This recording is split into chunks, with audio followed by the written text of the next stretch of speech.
the valley low. That's where we make our homes. But this I know, that's what He saved us for.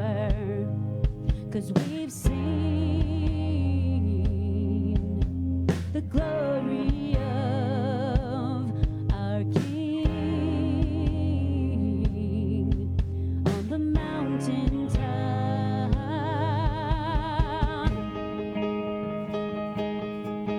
We've been to the mountain top. We've seen the glory of our God. He is here in the valley low. He's here. I feel it in my bones. Our God, here and now. We are the body of our God.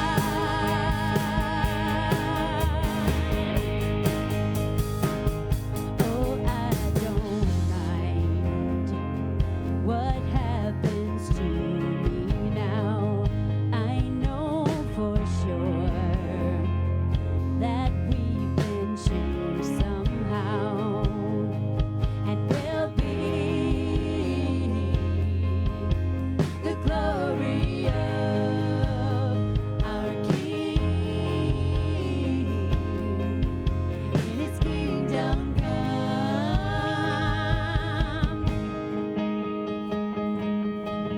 We've been to the mountaintop. We've seen the glory of our God. He is here in the valley low. He's here. I feel it in my bones. Our God, here and now. We are the body of our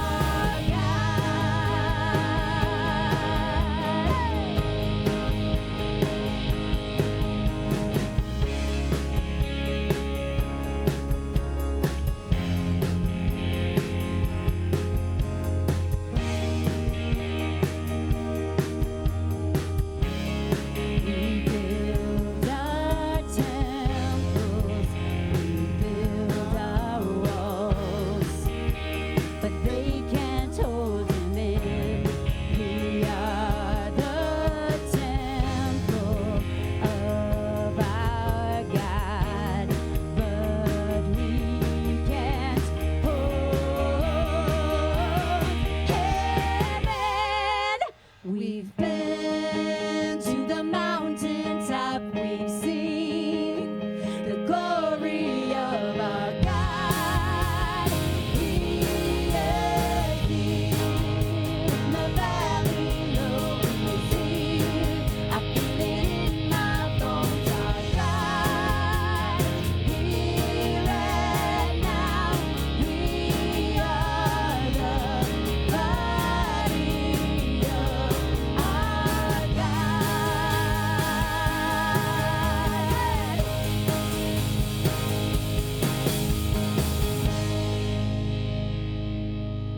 Amen. Good morning and welcome to State Street Community Church. Welcome to 2020. We're very glad that you've decided to be with us today.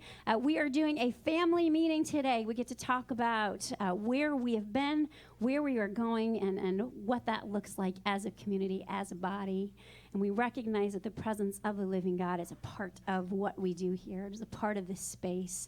And so we're going to lift up that name. We're going to lift up the name of Jesus, and we welcome you to join us.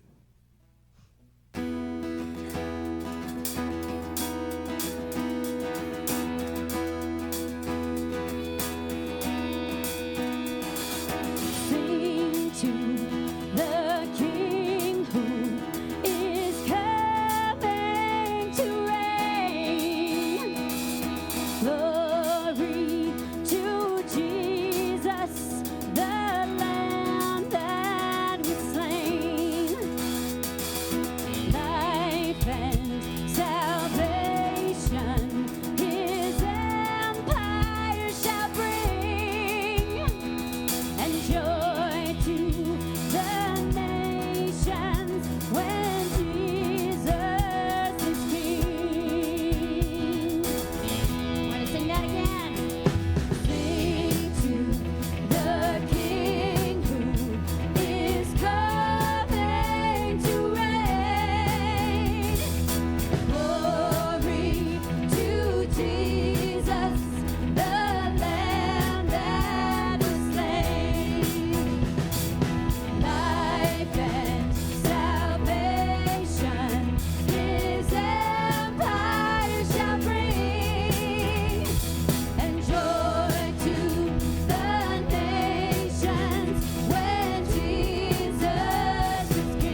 all we need. And lift up our heart of praise. Sing now with voices raised to Jesus. Sing to the King.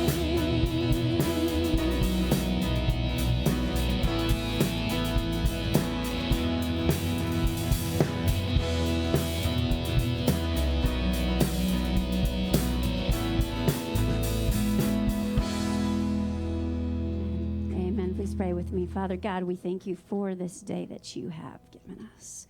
We thank you for the joy that we have in being able to gather in your name. We lift up the name of Jesus, and we recognize that there is power there. There is strength there, and there is life there. So we recognize that. We give voice to that, and we thank you. It's in your name we do pray. Amen.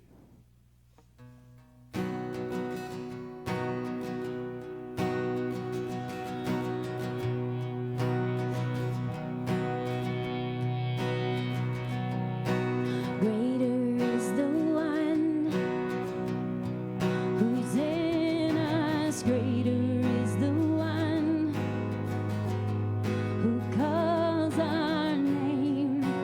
He will never fail.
You're beautiful. You're beautiful. I see your face. You're beautiful. You're beautiful. You're beautiful. I see your face. You're beautiful. You're beautiful. You're beautiful. I see your face. You're beautiful. You're beautiful. You're beautiful.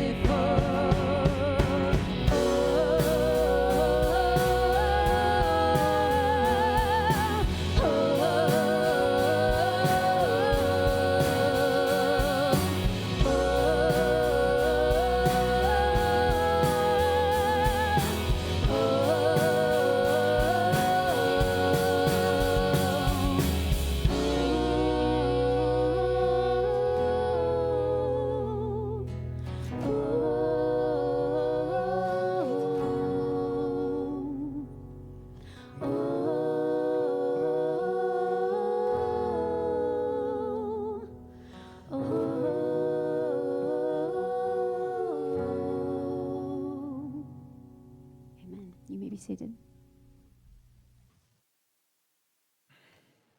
Hey, Aubrey. Aubrey, good job. Good job. Way to go. Hey, bye, Tom.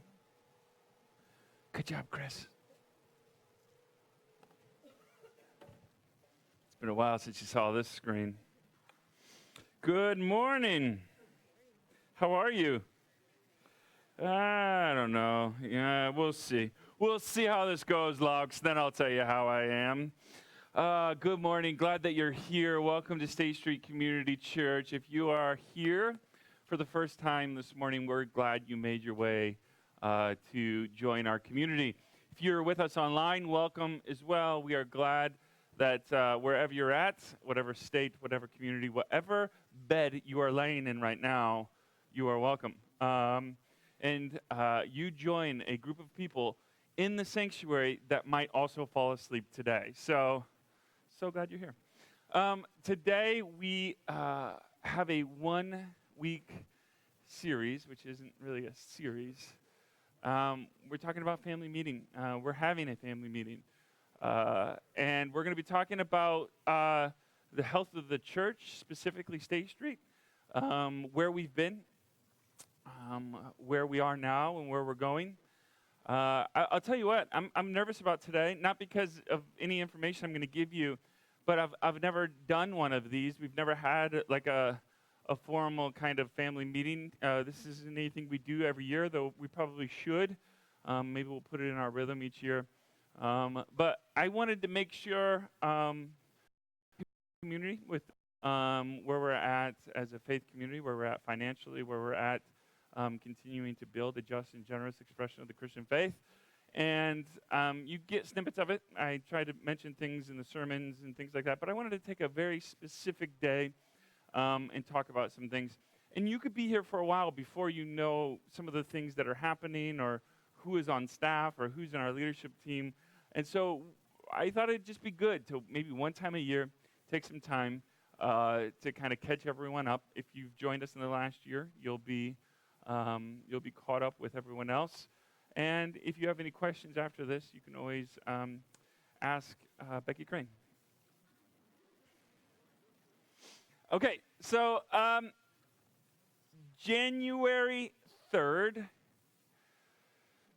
2010, we had our first worship service in this building. Now, it was not open to the public. We didn't encourage anybody to invite their friends until that Easter. So we kind of consider Easter our first kind of service because at that point, things were a bit messy in here. We were still remodeling. At that point, there was not a frame on that closet yet. Still isn't. We'll get to it. In the next 10 years, guys, Project 1. No, we're not going to get to it. Let's just be honest. That frame has not been on for 10 years. It will not be on in the next 10 years. And you're going to live with it, and you're going to like it, and that's the way it's going to be, okay? We got bigger things to do. But we opened up, and we had service here. I want to know, just to see who's with us here, if you joined us in the first, let's say, in 2010, in the first 6 months, if you were here, maybe you were at college, but you weren't actually, in service here, but you were still with us. If you were with us in that first couple months of a faith community here, will you please stand up? I want to see who was here. I know. That's amazing. Can you guys give them a round of applause? Because you guys are still with us. Thank you so much. Yes, it's been 10 years, and we started here with a group of people from the church I was pastoring at, Lamb's Chapel, where my uncle is a pastor, and we started at that church in a secondary service. We called it the downstairs service. I was going through some of my notes. If you remember right, we used to have these things called core meetings when we started, and I was going through some notes about the core meetings and things like that, reading back through some journal entries of mine, going, what in the world are we doing? What if somebody finds out I don't know what I'm doing? Come to find out, everyone knew. But it was always our dream to plant here in downtown LaPorte. Again, one of the things that makes me passionate about where we're at, and we're going to talk about our value of location, is churches in downtown areas are typically, often anyway, mainline churches, which, again, I was a part of the Methodist Church, which is a mainline church. They're aging congregations, good congregations often, but aging.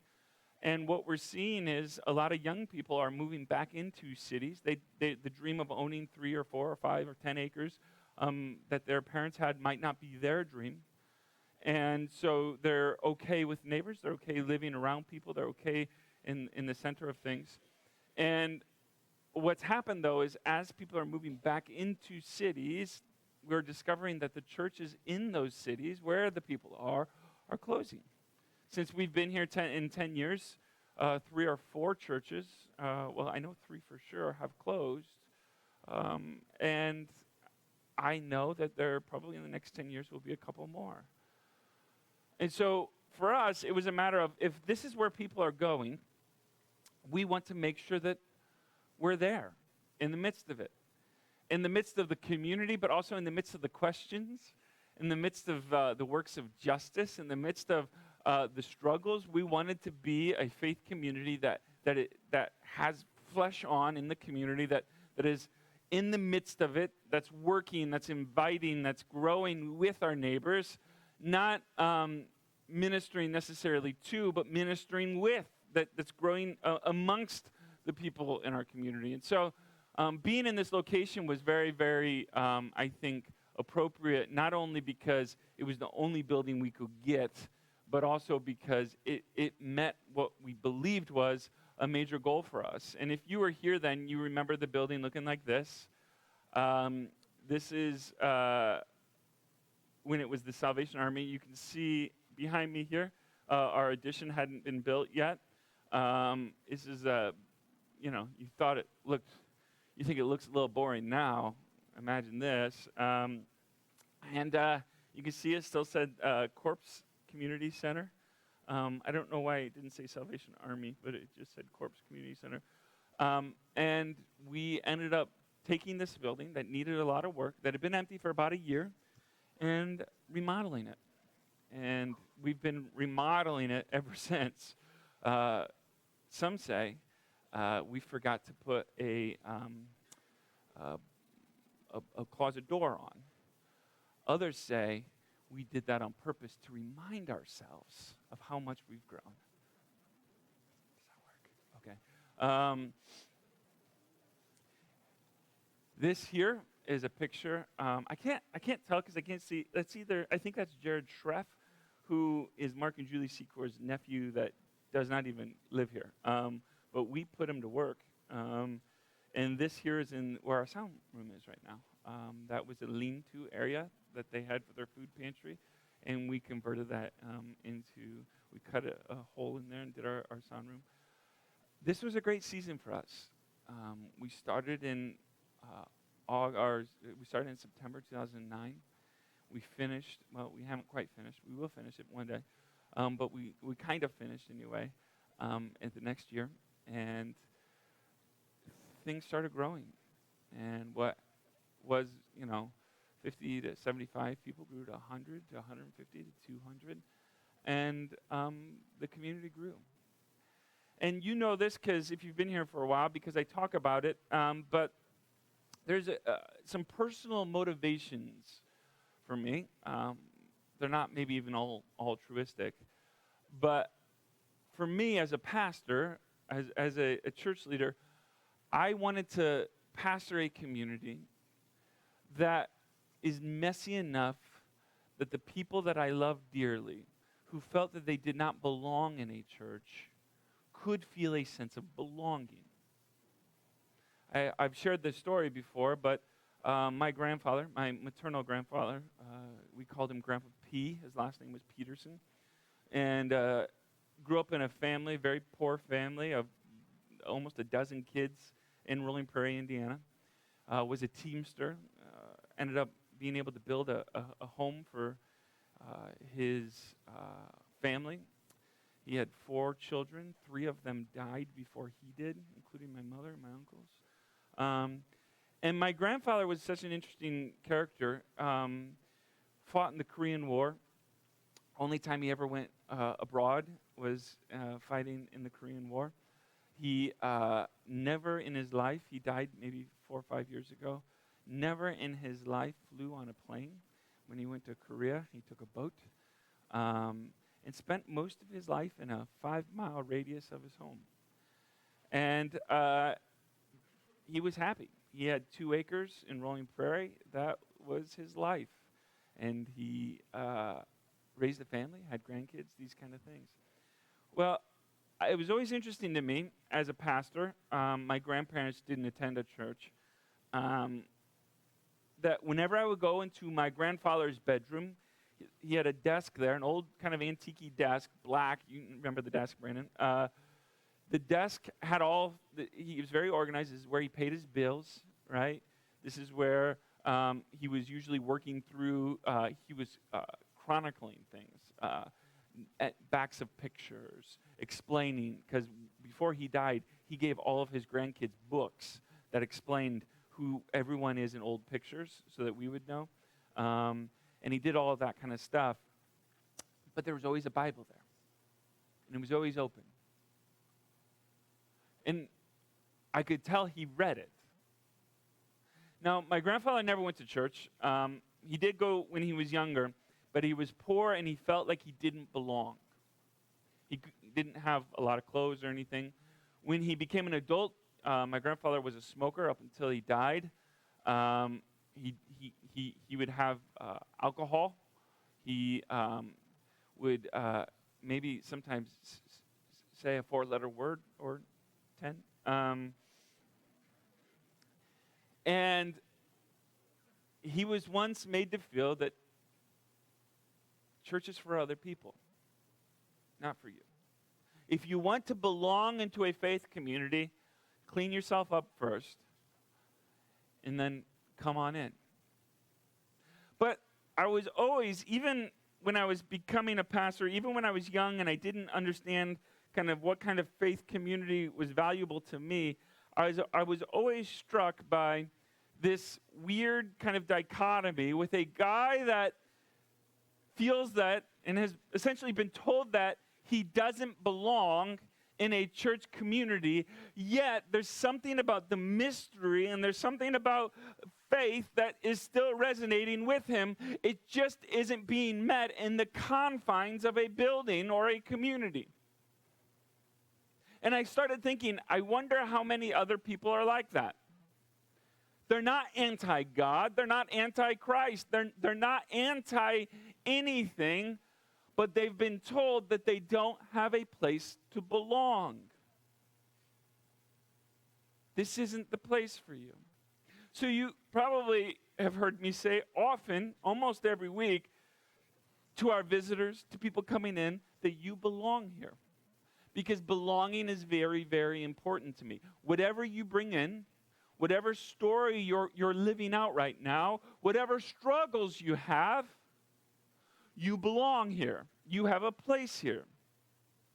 And so when we started this church, when we started this community, belonging became a very important part of the messaging to our community.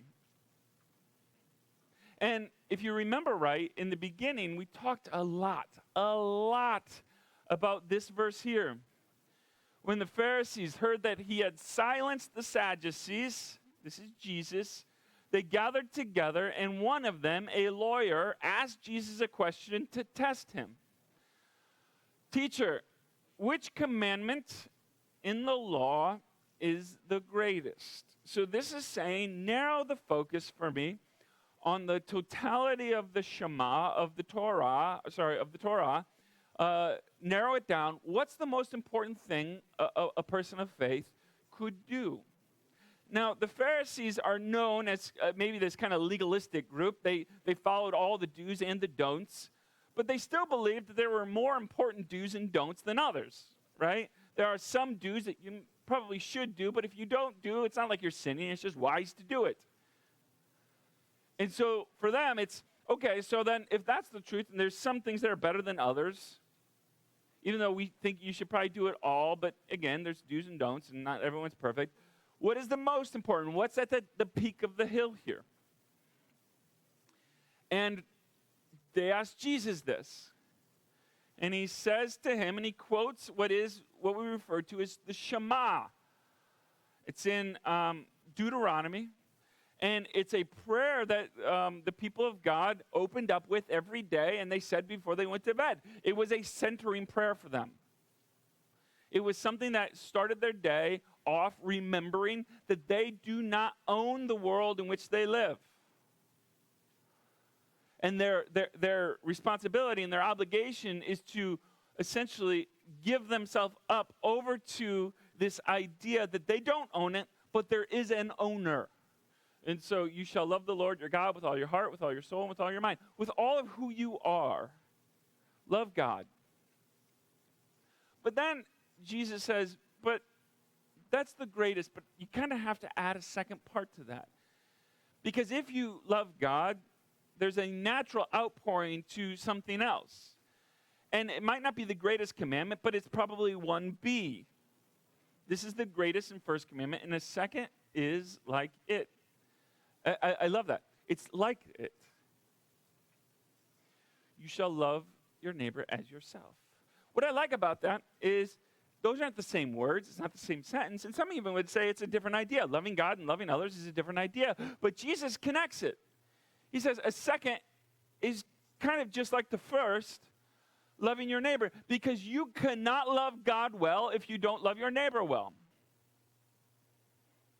If you don't, as a person of faith, love others well, and you're participating in this kind of idea that others are worse than you or less than you, and you're not reaching out a hand of fellowship, not only to brothers and sisters in your own faith expression, but to everyone created in the image of God, then you don't truly love God.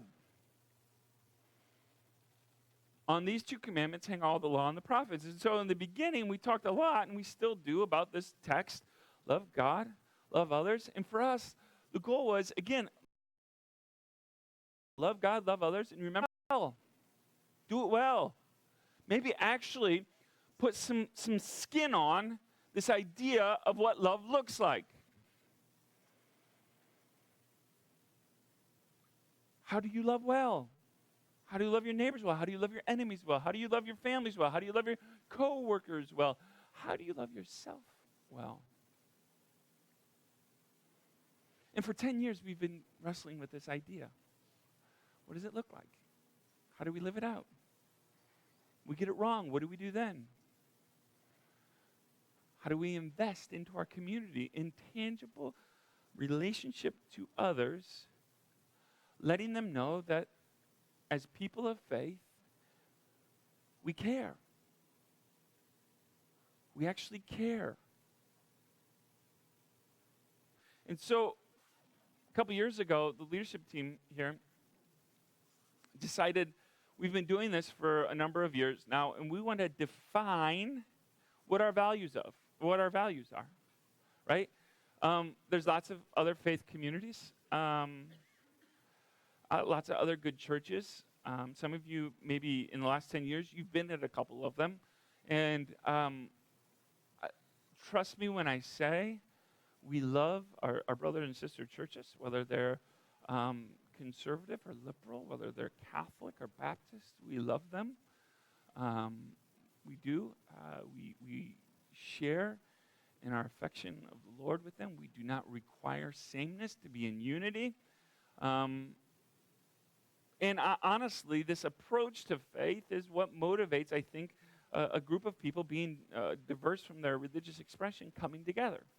So we defined these values in purposeful location.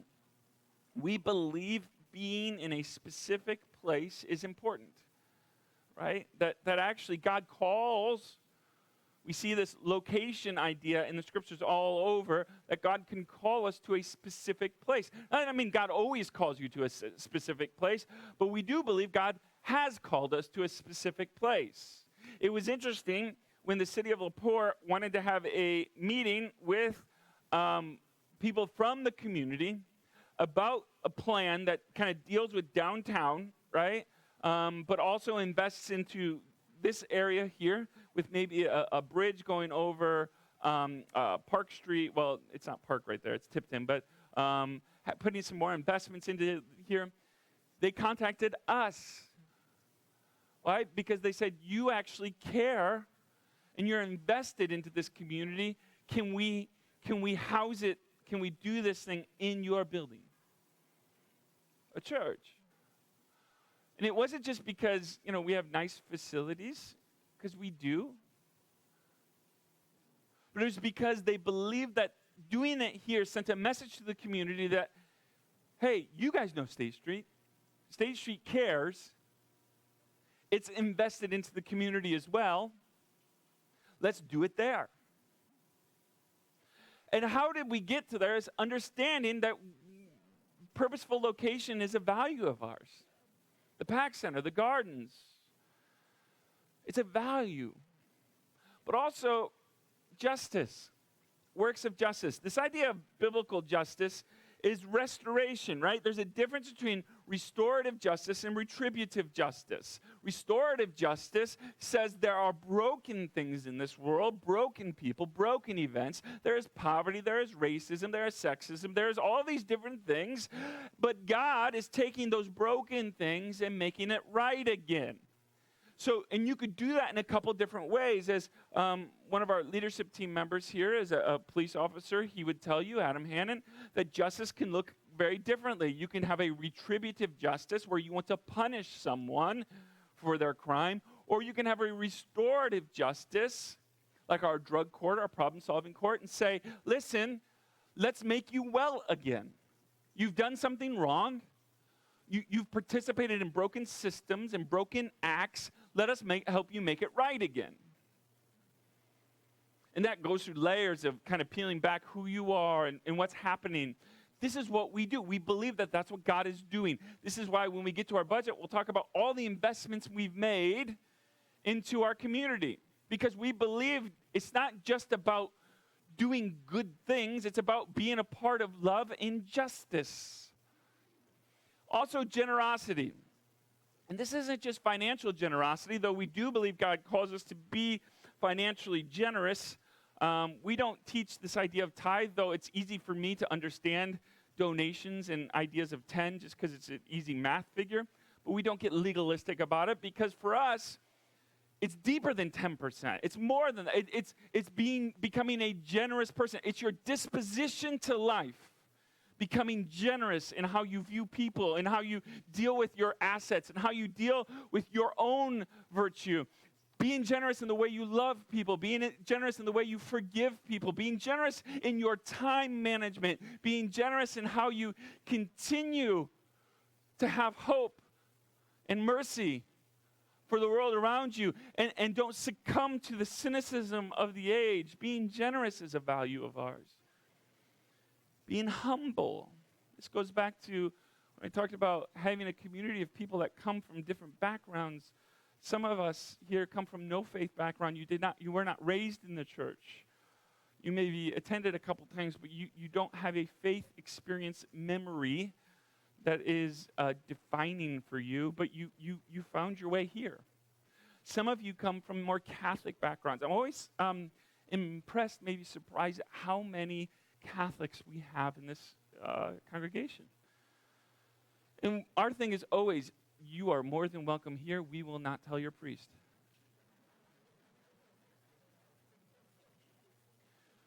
You are welcome here.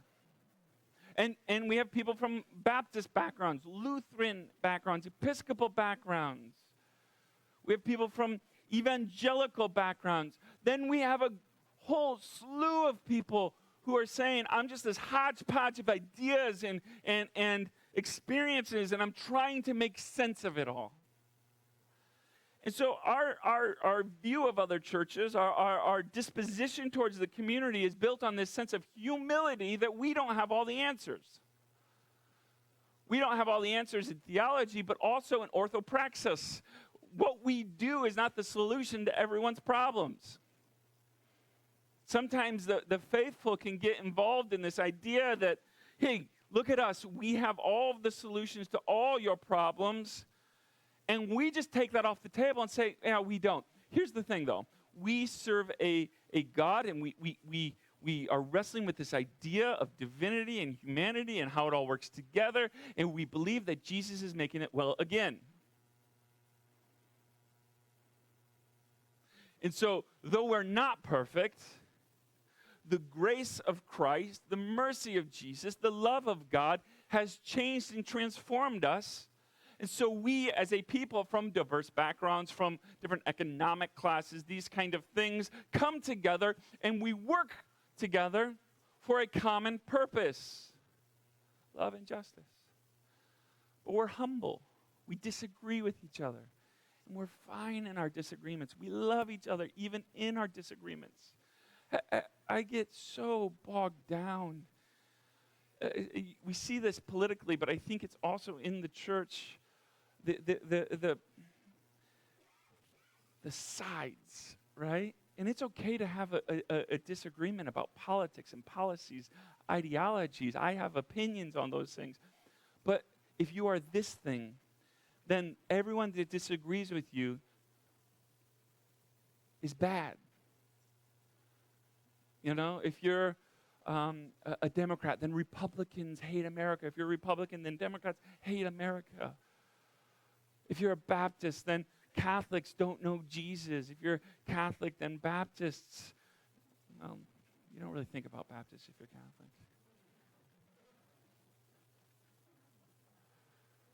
And what happens is we just push further and further to the edges. And what we don't want to do is become people that don't have opinions. You have opinions. It's good to have opinions. I have opinions. You have ideas. You have experiences that I haven't had. I want to learn from them. But we don't love our ideas and our opinions about God, about theology, about politics, about culture, more than we love God and others. And finally, meaningful relationships. If you notice, when we talk about the Pax Center, we talk a lot about engaging two primary poverties. Hunger is the one that people know us for, because, and we'll get into that, we invest a lot of time, energy, money into food insecurity issues. But also, we talk about the poverty of loneliness. Loneliness. It is a poverty that I think can be more hurtful than any other poverty. When you feel abandoned and alone, when you feel like nobody cares. One of the things we try to do as a faith community is help people know that they matter. They matter to us, they matter to God. You are not alone. And the best way, for me anyway, to actually see that in action is through meaningful relationships, through people. So these are our 5 articulated goals, or virtues rather, values as a faith community, and we try to live this out in real ways. So if you're new with us, know that this is the community you enter into, and you do belong here. We invite you into this. Nobody here is perfect, but we try to live these things out in ways that help us understand and love God more and help us understand and love others more. So let's get into a little bit of who we are as a faith community. So you might not know, but this is our staff. You guys are all seeing the last picture. I realized yesterday I don't have a picture of Roger Clay's. This is the most accurate picture I could find that looks somewhat like him. So we have a staff here that operates or manages the whole organization, right? We are a church, but mostly, but also teaches, is a great teacher. Taylor Emmons right now is over with your kids over in the Life Kids area, over in the Kids Wing, Kids Street. Taylor started this year. She's doing a great job. And we'll see the demographic makeup of this community here. She has a lot of people, a lot of volunteers, a lot of kids, and does a great job at that. And you guys know maybe Dave Ferris, who is our worship leader. Usually if Becky's preaching, Dave will be leading. And then we have Jason Clemens, our program manager at the Pax Center. So a lot of times when people ask how we divide things here, I always tell people I'm divided amongst everything. But Pastor Becky is our primary person here at State Street. Jason's our primary person over at the Pax Center.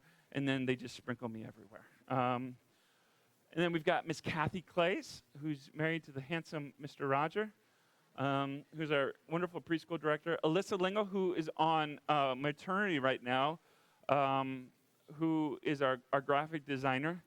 And then Mr. Roger, who does all of our maintenance and keeps the building clean and painted and all these kind of things. Does a great job at it. This is it. This is our staff. This is who does and leads most of what we do. But it's not our only leaders. We have a leadership team here at State Street, a leadership team of people who humbly and responsibly lead our community, meeting monthly to talk about and pray about where we're going, what we've been, how to deal with different issues in our community, but also how to help lead us to a better future. And that leadership team is obviously gender diverse, but also it's also generationally diverse. We have Mark Secor here, Kelly Tanger, who's right there, Gwen Hollinger, I haven't seen Gwen yet, Casey Ryan, where was Casey? She was on vacation somewhere. Costa Rica. Ty Miller, who will be here at our 11:30 service. Neil Laux, who's right there. And then Adam Hannon, who is somewhere. Where are you at, Adam? Oh, he's at the door. We don't let him in. And this is our leadership team. You can find all this information in your mobile app as well, but this is our leadership team. This team is above me. They keep me accountable. They ask the deeper questions, but they also lead well. They inspire me. They help me spiritually. They help me relationally. They make sure that we as a community are responsible in how we deal with our time, how we deal with our money. And some of these leadership team members have been with me since the beginning, Mark and Neil, and the rest of them have joined, some recently, some with 5 years ago, some even longer. That's our leadership here. If you didn't know, that's who leads our church. And we have all kinds of volunteer leaders that every day step into the mess of whatever thing they're doing and try to lead it well and help fix or help demonstrate love and do great work. We have literally dozens and dozens, if not hundreds, of volunteers in this community that help with different ministry works. Our children's ministry, right? We have every class we do, and we have a nursery, a toddler, a preschool, elementary, requires 2 volunteers a service. We have 2 services, so 4 volunteers each week in each class. And so we have a lot of you volunteering there, maybe just once a month, which is all you really need to commit to. But our worship ministry, we have a lot of people in our worship team. Greeting, like Pastor Becky said, Adam's out greeting. That's a volunteer thing. That's somebody investing into that. We have many of you volunteering at the Pax Center, in the community meal, in the food pantry. We have a wonderful garden team that helps with our kids' garden club. All kinds of different things. And again, for me, it was so much more than just let's build a church with people that are just like me. We wanted to have, a church that is diverse in generations, a leadership diverse in generations. So I was doing some stats this week, looking through, you remember this year, we asked you to give us your birthdays and all that kind of thing. We have, I think, 350 of your birthdays. Only half of your Social Security numbers, but we're getting there. And this is, I think, probably fairly accurate for our church. 6% are 65 plus years old. We won't ask which of you fits in there. We now have a 65-year-old on our board.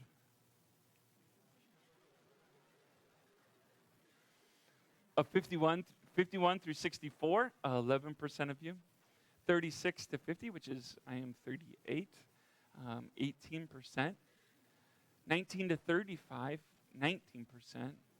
12 to 18, essentially middle and high school, 9%. Then our largest group is 0 to 11. We have 36% of our church is elementary age,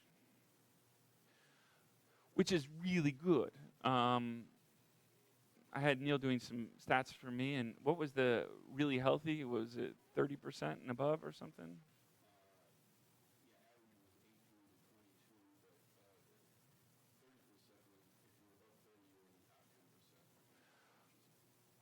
Of if you have above 30% of your church community is this age, you're in the top 10% of that. Most churches have only, what did you say, 18% or something?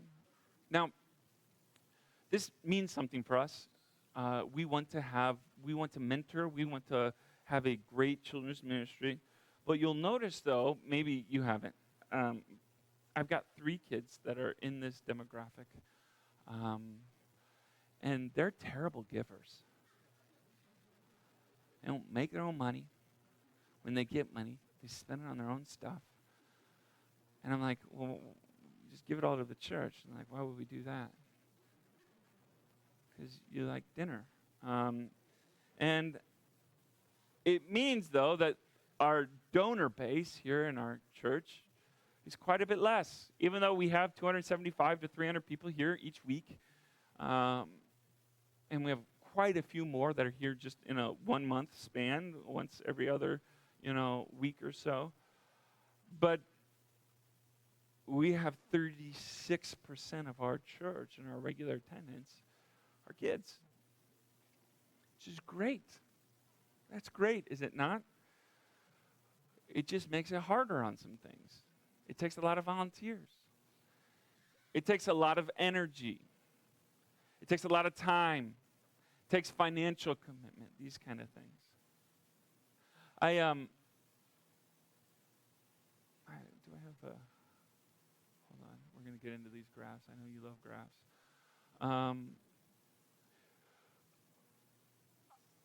When I see in the New Testament or in the Old Testament the people in exile, they've been kicked out of their home, they've been kicked out of everywhere, and they've been invited to essentially plant themselves again. And they're not around the things that are familiar, but God wants them to be a faithful presence in the community that they're in now. You are in exile, you are away from the things you knew. The things that you thought you knew are no longer there. So how do you become a faithful presence now? And in Jeremiah, it tells them, thus says the Lord of hosts, the God of Israel, to all the exiles whom I have sent into exile from Jerusalem to Babylon, This is what I want you to do. This is how you build. This is how you are a faithful presence in your community. Build houses and live in them. Plant gardens and eat what they produce. Take wives and have sons and daughters. Take wives for your sons and give your daughters in marriage, that they may bear sons and daughters, multiply there and do not decrease. But seek the welfare of the city where I have sent you into exile. Do good. Build families, right? Have homes. Plant gardens. What this means is root yourself, right? Just because you don't have kids doesn't mean you're not rooted, right? I don't want you to tie that together. But root yourself in a community. Seek the welfare of the city around you, of the people around you. And pray to the Lord on its behalf. For if the people around you do well, if your rootedness means that others do well, you will find that you do well as well. So that has motivated a lot of our works and how we look at our budget, how we look at how we spend our time and our finances. And we're going to get into some budget talk. We don't have much time. I really should have gotten into some of this a little earlier. But so our general fund as a church, this does not include our Pax Center. This just includes our church. I'm going to give you some details of this. Now, here's what I want you to know. Our books are open, not literally, but if you want to know what we spend our money on, you are welcome to see it. If you'd like to know how much our staff gets paid, you are welcome to see it. We do not hide finances here. I do not believe in being a church where people don't know how and what we spend our money on. That is not something we will ever be or do here. If you are interested in some of that information, we can get it to you. It can be complicated, so we'll have to have probably Neil Laux or Mark Secor sit down with you to go through our P&L, our profit and loss. But it is open. We would love to take you through all this stuff. But you can see here, in 2015, we had a budget that was a little over we brought in, rather, a little over 385. In 2016, we brought in about 380. 2017, we brought in back to roughly about 385. 2018, we dropped quite a bit. We lost some people here. Some people moved. Some people left the community. And our budget dropped to under our donations dropped below 350,000. It was a tough year. But this year, they started going back up again. And next year, our budget, if you want to know, is slightly higher, but roughly the same. And it's, if I'm being truthful with you, a church our size should have a budget probably larger than this, especially with what we do with our budget. We invest a lot into other things, other people, works of justice, but we get by. But we get by because people like you and I and people like your friends that come here participate. In whatever way you can. Some people think it's silly to say, just give $5 a week, what you would spend on a coffee drink. No, it does matter. Everything matters, especially on a budget our size. Now, if you want to look at how our budget is divided, again, we can give all this information for you. For church, our staffing cost is about 51%. We like to keep that below 50-ish, though that's goal for us. Our building is about 16%. Missions, this means money we give actually to the Pax Center. We give money and other things, but we give money that you donate. So 18%, if you give $1, 18 cents of that goes towards investing back into the community. Much of that goes to the Pax Center, but it also goes towards meeting other needs. If somebody comes to us and they have an emergency, we like having money to help them. We've helped people, pay gas bills before getting it turned off. These kind of things in our community when they come to us. But most of that gets transferred to the Pax Center. And then discipleship, Sunday morning stuff, all these kind of things. Our children's ministry is about 8%. Marketing is about 3%. That just means our websites, these kind of things. Administration is about 5%. Our budget for this coming year is $355,000, which is slightly above where it was last year. but we hope to grow this year, continue to grow like we did last year. The Pax Center. So the Pax Center and the church are under the same nonprofit, the same 501c3 designation, but it's ran under a different budget.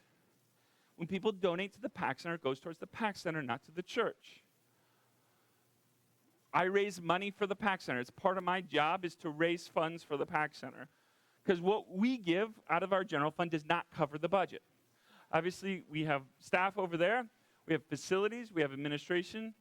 We have food pantry. The food costs next year is estimated to be about, for the food pantry, is about $100,000.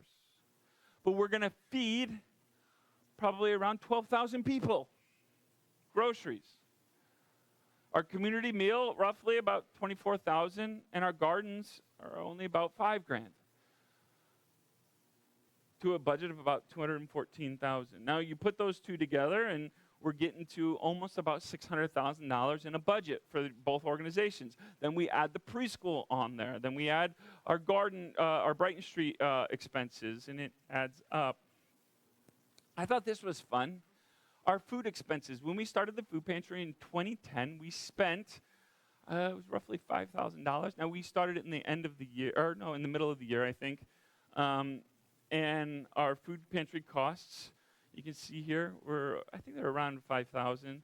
Then it grew in 2011. Then it grew in 2012. Then it grew in 2013. And you can see here, last year, we spent 90-some thousand, I think, right? Upper 90s, just on food, to help people know that they matter. And our food budget for the Pax Center for this year is $124,000. We had a great Giving Tuesday, but it doesn't even cover our food budget. And then we have all of these other things going on as a faith community, right? We think about all the investments that we've made. I was getting statistics. Here's some fun things for you. Since 2015, your donations from the general fund, we have transferred $420,000 to the Pax Center since 2015. $420,000. I know we're in a world of millionaires and billionaires. That is a lot of money to me. Since we started, you look at that graph, we have spent $640,000 on food, investing into the community to hunger, combating food insecurity. That is real money. $640,000 of your donations, let's be honest, back into the community. Since our inception, we have spent over $1 million on investments into capital, right? Buildings, paying off debts, building additions, Pax Center addition, gardens, our Brighton Street Green Space. We still have about $300,000 worth to invest over there that we need to. We don't have that money yet. We have some of it, but we're going to get it. Over $1 million. Again, I know we are in a world of millionaires and billionaires. That is a lot of money. And it's real money. It's money that you've donated, that I've donated, that we've given because we believe in a mission of love and justice, in values of this witness that Jesus is making it well again. So, where are we going? See, the church is a community of people that care about living out the radical ways of Jesus, right? We do. We care deeply about it. We want to live out the ways of love and justice. So where are we going this year? Well, here's my goals for this coming year. We want to first continue working on the Brighton Street Green Space. We've done a lot of good work over there. We've got it's not completely done, but we have everything we need to finish the Education Resource Center. We're going to continue to invest into the gardens, get those built out. I know the city of LaPorte will be doing the street work over there, and the new there's angled parking and sidewalks this spring. We'll continue to invest our time and our energy over there as well, volunteer time, our partnership with the Healthcare Foundation, finances from them. That's one of our goals, is continue to do that. Again, every time we do something like that, we invest into kingdom work back into our community in real, intangible ways. Secondly, we want to continue to invest into being a sacred presence into LaPorte in the ways that we serve. Serving here at the Pax Center, volunteering your time. We want to continue to increase the amount of people that are serving here in our church, in our community. And then also giving. I don't push giving a ton. We don't do a ton on it. And that might make you believe that it's because we have all the money we need. We don't. We get by and we cut and we... but I don't want you to ever believe that our church, our faith community, is all about money. In a lot of respects, because I don't want that, I push the other way a little bit too much. But if I'm being honest with you, we need more people giving this coming year. We need more participation to continue these works. Not that we won't exist, but to continue to do what we want to do, to invest in the ways that we find so valuable and so important. $5 a week, $10 a week, increasing your giving, $5, $10, that matters. Our budget increases a little over $10,000 this year, which isn't a ton based on the percentage of our budget. But that money will have to come from somewhere. And that comes from people like you and I saying, we believe that God is doing something special here. Finally, what we're going to do this year is we're going to continue to pray for the next generation in our faith community. I'm going to be 40 in 2021. I was 28 when we started. I'm not an old man yet, but I look in the mirror and I'm getting there. Gray hair, wrinkles. I don't lose weight like I used to. I've been doing this now it's going to be 20 years coming up. And I know I won't be here forever. You won't be here forever. And the mark of a faithful community is what they do to invest into the next generation.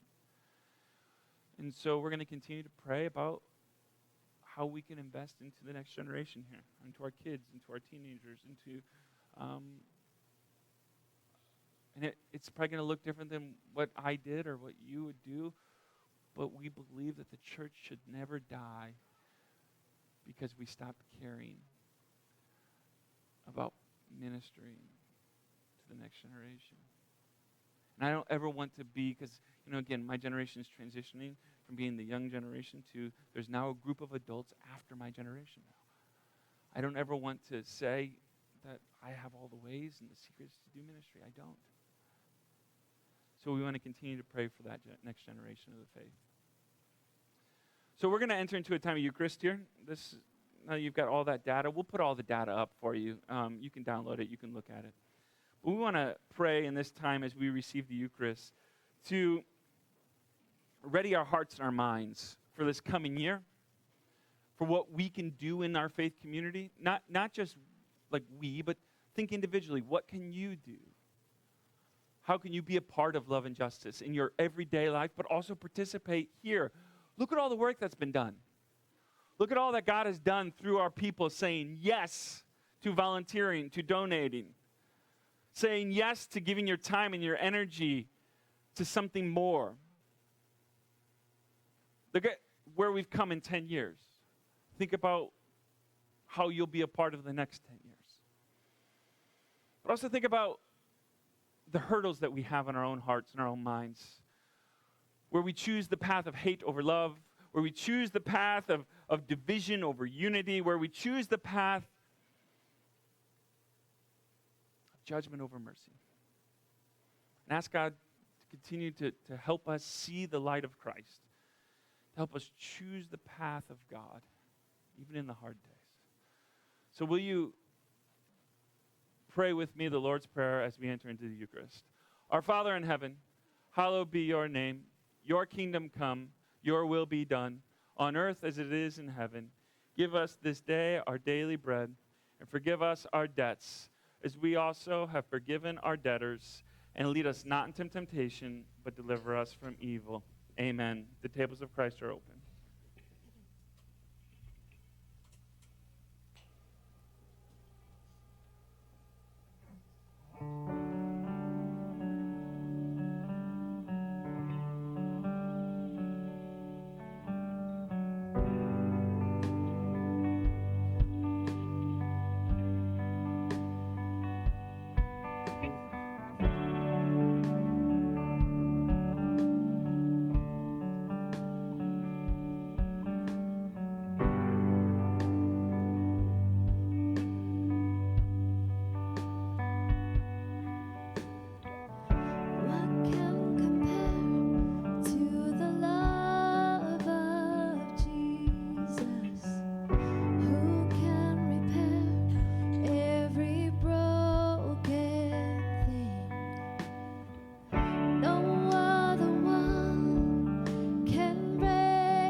please stand with us?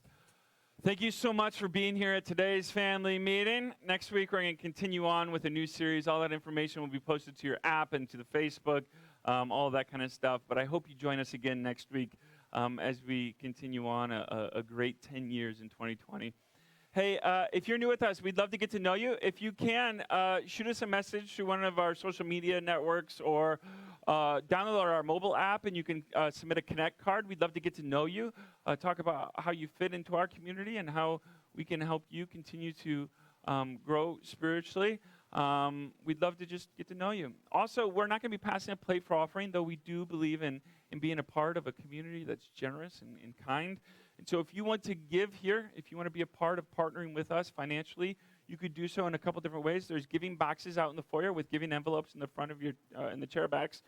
There's also going online to statestreet.tv. There's an online giving hub there. It's safe, it's simple, and secure. But also you can download our mobile app and give through there as well. We're grateful for all of you that are continuing to participate. Those of you that have set up, recurring giving, these kind of things, it means something. It matters to us. So, hey, in the last 10 years, you have allowed God to do so much through you, in you, for you. And as a community, we should be grateful. We should be grateful for God's faithfulness. We should be grateful for each other. We should be grateful for a hopeful future. So as you go out in the love of the Father, in the peace of His Son, Jesus Christ, and in the movement of the Holy Spirit, you are dismissed. Peace be with you. But your time's been paid. If only you knew the truth. If only you knew the truth. That's why He's trying to find you. It's why you're being chased.